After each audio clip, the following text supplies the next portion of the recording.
What is going on, investors? Hopefully guys are doing well out there. That is right. It is Friday. The weekend is here, but more importantly, so is the FAANG Stock Recap Show. We're here on the Investor Channel. Every Friday, we recap all the major news of the week and the technical chart pattern from all the major FAANG stocks, including Microsoft, Tesla, NVIDIA, Netflix, and more. We start things off like we always do with Meta Platform, which, like all of these stocks, had a big rally week as it started the week at 157, up over 8% to finish the week over $170 per share. This is on the heels of a very bullish analyst call from Tigris saying that over the next 12 months, not the next 12 years, the next 12 months, he has a 176% upside call on Meta, implying the price target being close to $466 per share over the next 12 months. Currently, Meta sitting at 170. We're obviously heading into earnings season. We're about 3 weeks away. In fact, next week we'll see banks, we'll see PepsiCo and a couple other consumer staple stocks report their earnings.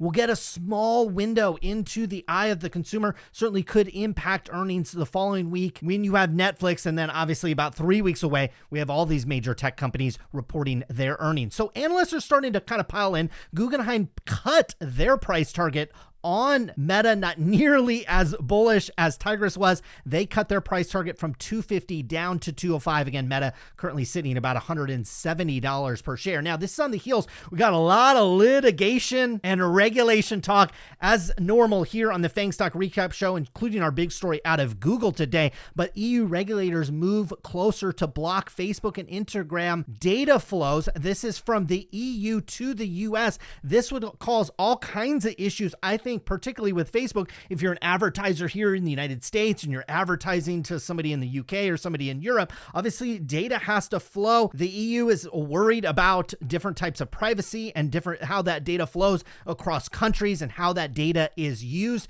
More broadly, though, these types of regulations, even if they get put into place, certainly would impact Facebook to a certain degree. That certainly would be a little bit of a headache and a nuance on their business. But who it would be more of a headache for, quite frankly, is the startups to come behind Facebook that would have to comply with this litigation, have to have it built into their systems, and might be difficult for competitors to do that. Now, moving on to Apple, start of the week at 137. Like most of these stocks, up big, up over 7% to finish the week, closer to $147 per share. The NFL Sunday ticket will likely head to streaming, meaning it's likely headed to either Apple or Amazon with a fall decision ahead. Now, my guess is the NFL already has a little bit of an inkling of which provider they're going to go with. Obviously, Amazon has access to the Thursday night game, which I think this year is an exclusive for them. Apple is still kind of, building up their kind of streaming product, and this would absolutely be kind of a cherry on top to kind of accelerate the adoption. Now,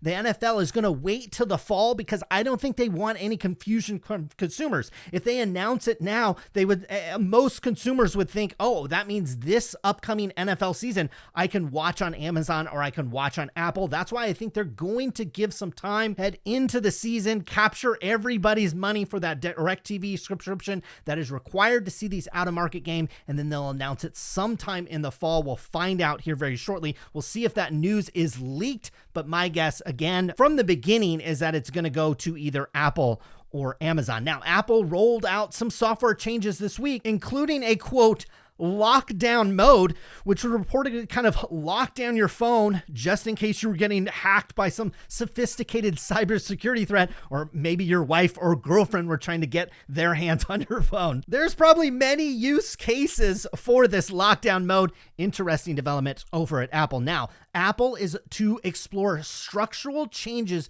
to their iPhone supply chain, and it could benefit others out there. And I think kind of the big news out of this is for the upcoming iPhone 14 release, which we're expecting just in a few months, that only the highest end, like the Pro and the Pro Max phone, like the most expensive phones that Apple will make, will actually have a new chip, whereas the, quote, lower end devices might actually recycle a chip from the previous iPhone 13 lineup. That would be a break against what Apple has done in the past. Typically, they release these phones, they release it with a new A14 or an A15 Bionic chip or whatever they decide to name it, and they roll that chip out across all phones. Rumors are having it that maybe, in some cases due to supply chain and chip shortages, that they might only put those highest end chips in the newest and most expensive phones. Certainly will be interesting to watch. Now, just broadly, Taiwan Semiconductor gives kind of monthly updates on their sales, and they saw 19% revenue growth in June of 2022.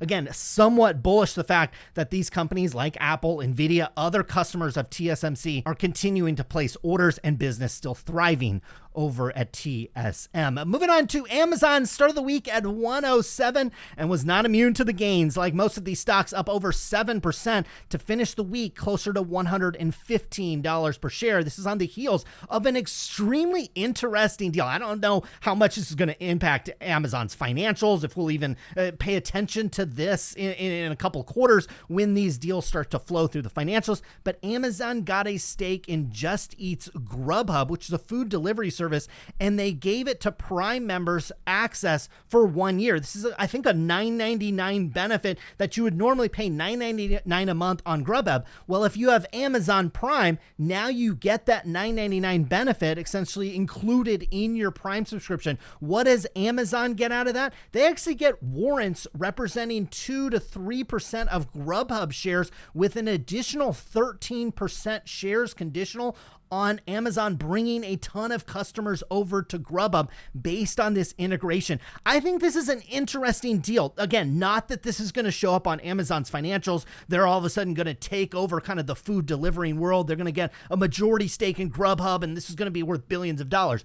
I don't think so. I actually think in the regulatory environment that we're in, that's the first interesting point about this deal, is the fact that Amazon can get in the food delivery space, actually take ownership of a company, and actually not have to fork over a dime. It's essentially just a customer swap or a marketing deal where they're granted warrants and kind of upside in the stock of that company. I think that's fantastic. And it kind of goes along the lines that we've been talking about here on the show. More broadly, I should do more videos specifically on Amazon. How we're starting to think about Amazon's e-commerce business is that it could be a loss leader. It might be that Amazon.com, the goods that buy and sell on there, might never make very much money at all. In fact, in many quarters and even years, it might lose money. But that e-commerce business is responsible for the AWS innovation and growth and profits that we've seen there. Certainly from an advertising perspective, Amazon.com probably wildly profitable. And then finally, on top of that, you've got this Prime benefit where having an Amazon Prime subscription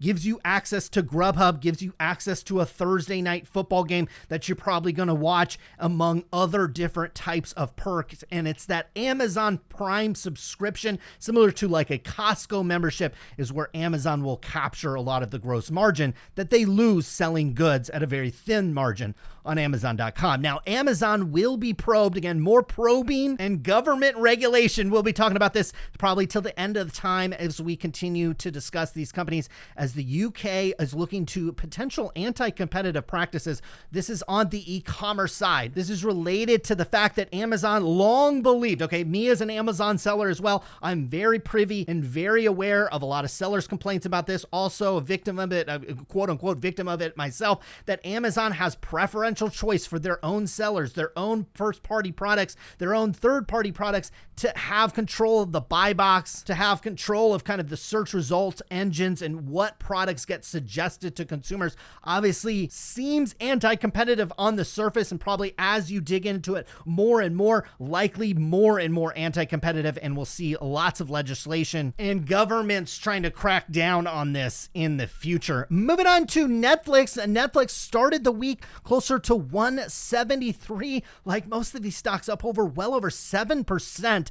Ended the week closer to $186 per share. This is on the heels of Stranger Things launching to huge fanfare and huge eyeballs and interest into that series, as Netflix sealed, I believe, was described as a 9-figure deal with the creators of Stranger Things to create spin-offs, to create a theater play. I think this is the playbook for Netflix, is find a series that works, Stranger Things, not something I'm familiar with, but create a game show, create all these little products, create board games, do everything you can to milk that dry, because the way the business model is set up over at Netflix, if your favorite series and the only thing you watch is Stranger Things, well, you might only interact with Netflix one time a year, twice a year, whereas it'd be far more profitable for Netflix and far more lucrative if they get you to watch the Stranger Things spin-offs and the game shows and buy all the merchandise that the company has tied to that series. Now, Netflix still facing growth hurdles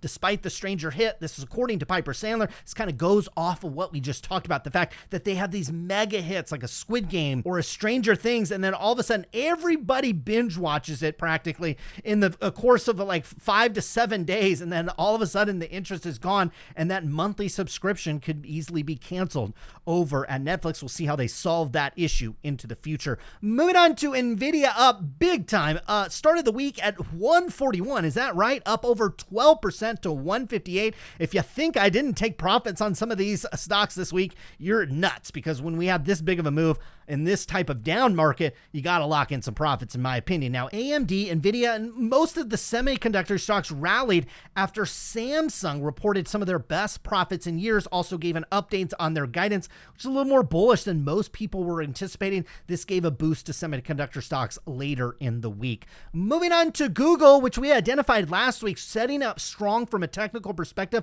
follow through this week. As we started the week, $2,123, up over 12%. That's a strong confirmation, up to $2,387 per share. But the big news probably of the week out of all of these stocks is Google reportedly offering their ad tech business as a split up in defense against a new Department of Justice suit here in the United States. Now, the Department of Justice must have Google backed into a corner, because this is actually what Google has proposed to settle this lawsuit. They actually have proposed splitting up its advertising technology business as a concession essentially to this case. Now, the DOJ might want more. They might want them to break up the kind of the auction and bidding format. They might want more transparency into that and not going down a huge rabbit hole of online advertising. As an online advertiser myself, buying ads on Google is like the definition of kind of a monopoly practice.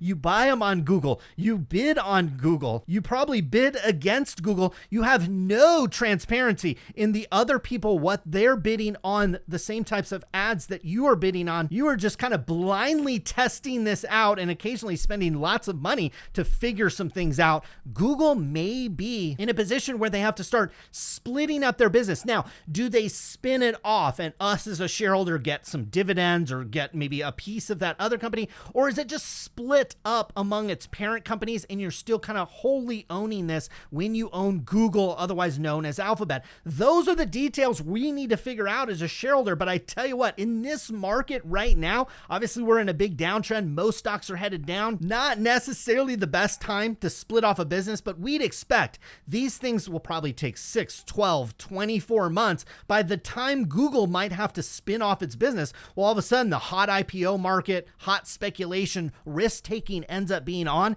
and then maybe you get kind of a sum of a parts valuation on Google, which I think is spurring that stock to the upside. Now, more on Google as they face a new UK regulation, but I think more importantly to this story is they may start building their phones in Vietnam. Now, I think what we're going to see over the next 2 or 3 years, which actually might keep inflation somewhat elevated, is a shift in the supply chain. Obviously, we know what's going on over in China, and there's a lot of political risk, and there's obviously a lot of geographical risk, and obviously the health situation causes a lot of risk, whether you're trying to create a product there or ship product to or from that country. It creates a lot of problems. And so we're going to see a shift, like companies are going to go to Vietnam, they'll go to India. It might not be. Whereas the past 20 years, you've gone to the country where it's just been the cheapest. Companies are not going to do that. They're going to go to the countries where they think they might have the most consistency and output, maybe not necessarily the best profit margins. We'll see how these things shake out. Very interesting from a macro perspective.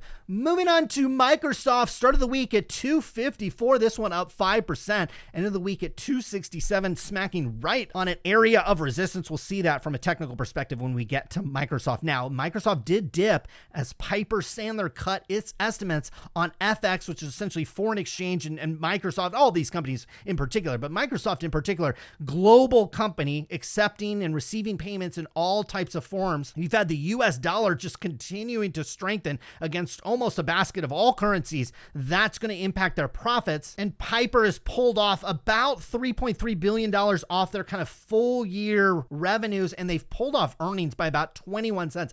I don't know a lot of investors, certainly a lot of retail investors, that will sell a stock or not buy a stock because of these FX headwinds, because what's a headwind now ends up being a tailwind usually in the future. Now, more regulation, surprisingly or not, Microsoft and Activision merger under scrutiny in the UK. Obviously, this deal over $69 billion doesn't appear it's going to be crossing the finish line anytime soon, as the UK has until about September 1st to decide if this is just kind of a preliminary look at the deal. They have until September 1st to really decide if they want to do a deeper deal. And my guess, in a deal this size and companies this large, they'll probably take as much time as they possibly can. Moving on to Tesla, start of the week at $653 per share. And one of the reasons why we really like Tesla, I mean, there's a lot of reasons why we like Tesla, but one of the reasons why I like to encompassing it in a portfolio where you have a lot of Microsoft,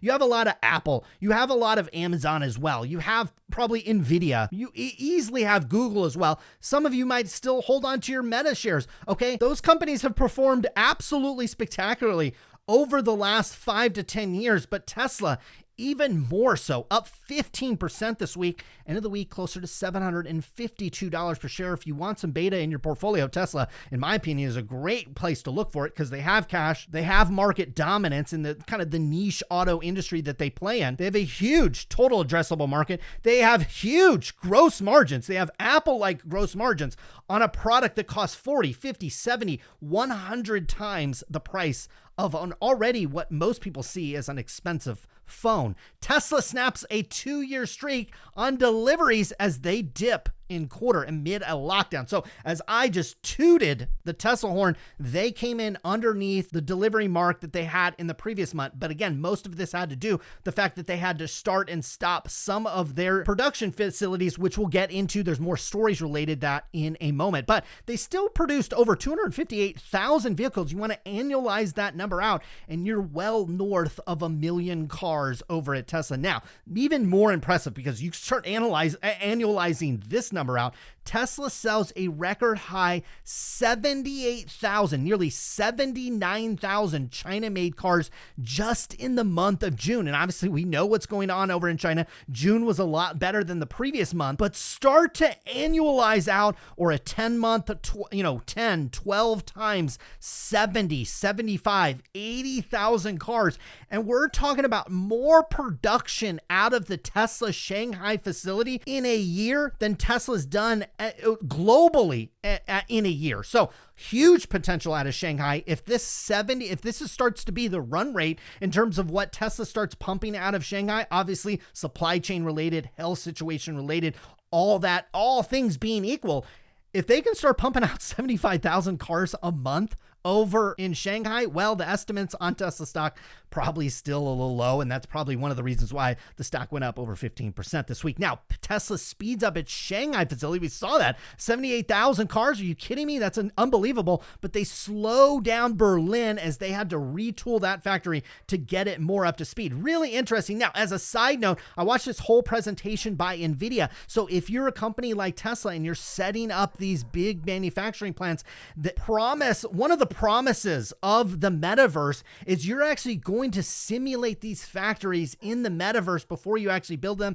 I don't know if Tesla is practicing that in real person, but it shows you there is some market demand for that, because Tesla is shutting down their Berlin factory for 2 weeks because it's not doing what it's supposed to be doing. And it actually did the same thing in Shanghai to get it up to speed. Imagine if Tesla could do all this testing before it opens, or do it on the fly in some kind of metaverse metaverse simulation and then apply that and maybe only be shut down for a day, 2 days, 3 days, not 2 or 3 weeks. Obviously, huge potential in the future for that type of software and for these types of companies. Now, moving over to the technical segment of the show, S&P 500 moved right up into kind of halfway into the middle of the range. Which way are stocks going to go next week? Right now, we don't have a clear picture on them. Right now, in the very shorter term, though momentum is to the upside, but obviously we run into next week. We have JP Morgan reporting, we have PepsiCo, we have a number of different companies reporting next week, which certainly could affect the temperature of the markets. But right now, in the shorter term,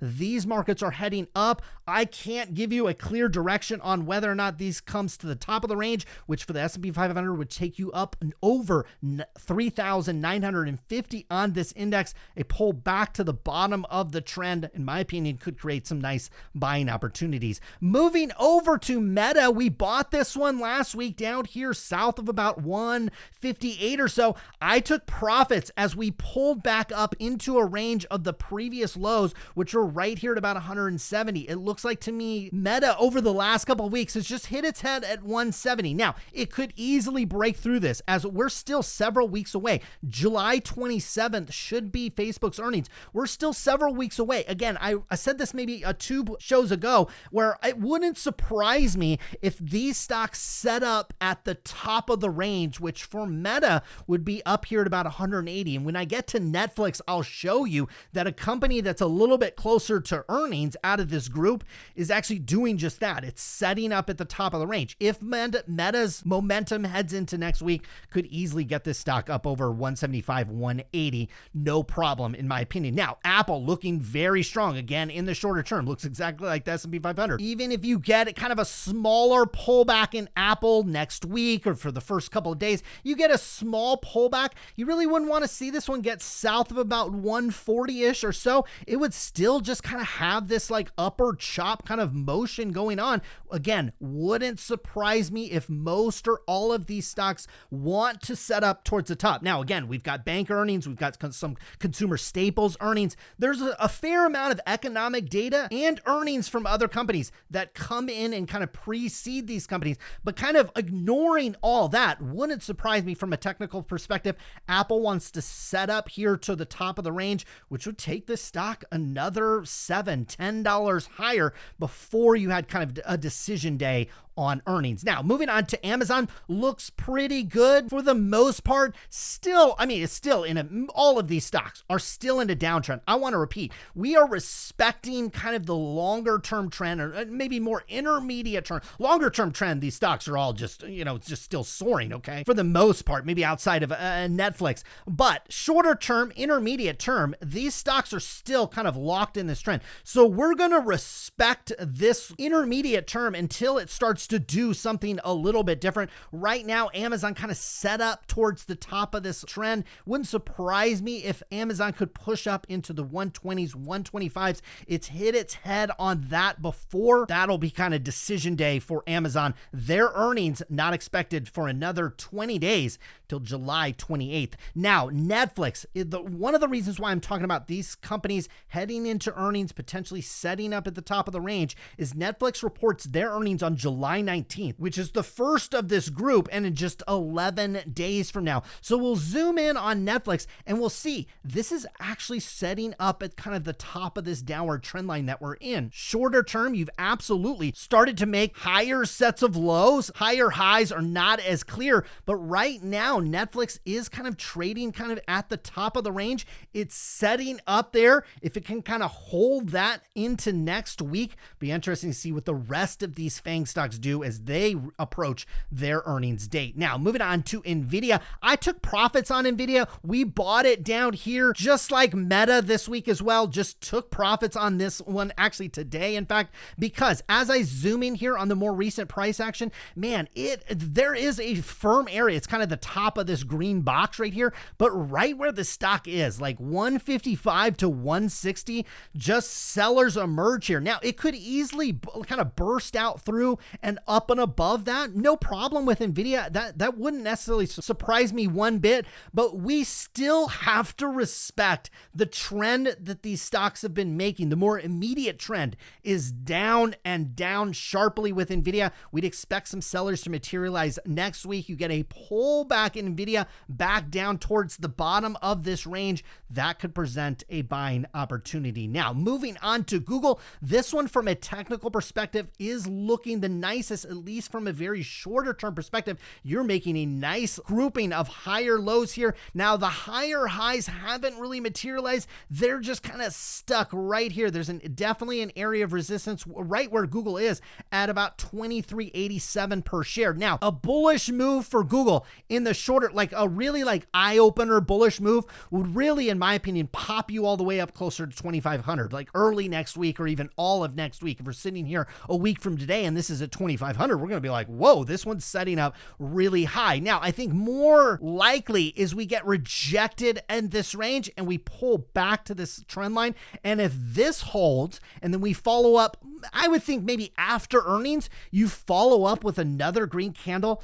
Bullish sign, in my opinion, from a bottoming formation with Google. Now, the other thing to point out is this kind of down and sideward chop. I will just kind of fast forward to kind of a Bitcoin chart. That is what Bitcoin is doing since last year. It's gone down, sideways, down, sideways, down, sideways. So a similar type setup in Google. So I'm not convinced that it's down and up from here for Google. It could be we go down, sideways, back down. If that's how these stocks start setting up, there's something that we got to keep in mind from a technical perspective. Now, what's setting up, just picture, this is just from a technical perspective, just beautiful with Microsoft. We talked about how last week we were in the middle of this range. So we're in this mega downtrend. We're respecting this downtrend that these stocks are in, including Microsoft. It was at the middle of this range, right at this red line, and then we came all the way to the top. Now, I have another smaller red line that really represents the entire range, but the vast majority of trading with Microsoft since November of last year, we're talking about more than a 6 month of price action. 99% of the candles are in this downward wedge. So what would we expect Microsoft next week is a downward candle to materialize since we are at the top of this range. A pullback in Microsoft, if maybe after earnings or heading into earnings, you get a pullback south of about 240, my opinion, towards the bottoms of these ranges. We're never going to pick the exact bottom, okay? If you bought the dip with Microsoft back here at 254, if you bought it here at 244, well, look, today you're sitting, you could have taken profits today. We're never going to pick the 100% bottom, but when you identify these downward trends, it sure makes it a lot easier to buy the dip when it pulls back. Now, Tesla looking like a little bit like Bitcoin, right? Before maybe another major red leg, also looking very much like Google, how we're making a nice grouping of higher lows here, but the higher highs really haven't confirmed it, okay? That's why in particular, Tesla, Amazon, and Google, we're looking next week. What's going to happen? Are we going to get a red candle, just a mild red candle back to a new higher low? Could be an interesting candle. Are we going to get a green candle up and above kind of where the resistance is right now at about 750? I mean, really, any kind of big green candle, 1%, 2% move on Tesla at the start of next week would be interesting from a technical perspective. I think it absolutely brings into play up over $900 per share. Or does really the bottom fall out at some point? We get some economic news, or just the buyers dry up. Liquidity just vanishes in the market and you get a Bitcoin down. Again, I will bring up the Bitcoin chart, not to compare these two, but look, things are trading in patterns and the Bitcoin chart is setting up at least a little bit like Tesla and Google. I have no clue which way I think it's going to go, especially based on kind of the information that we have. And then more complicating the situation is you have earnings. And on Tesla, we did get a concrete date. They are reporting on July 20th. That's about 4 or 5 days before expected for Tesla. So we're just looking 12 days away on earnings for Tesla. Will the bulls set this up towards the top of the range, which could be a huge move for Tesla heading into earnings? Or will everybody want to go hands off on Tesla and it sits kind of at the bottom of the range, or maybe bottom of support down here at about $600 per share, creating kind of a risk reward scenario heading into earnings? We do have delivery numbers. We do have estimations on gross margins and profits over at Tesla. So the numbers themselves might not be surprising, but you can always get an interesting quote or maybe an interesting product announcement from Elon Musk on the call. Hopefully you guys enjoy today's video. Back again soon with more, lots of earnings videos. Hit that subscribe button if you can, because I will be here a lot over the next 3 to 4 weeks covering all the earnings videos we possibly can. Until then, have a great weekend and good luck with your investments.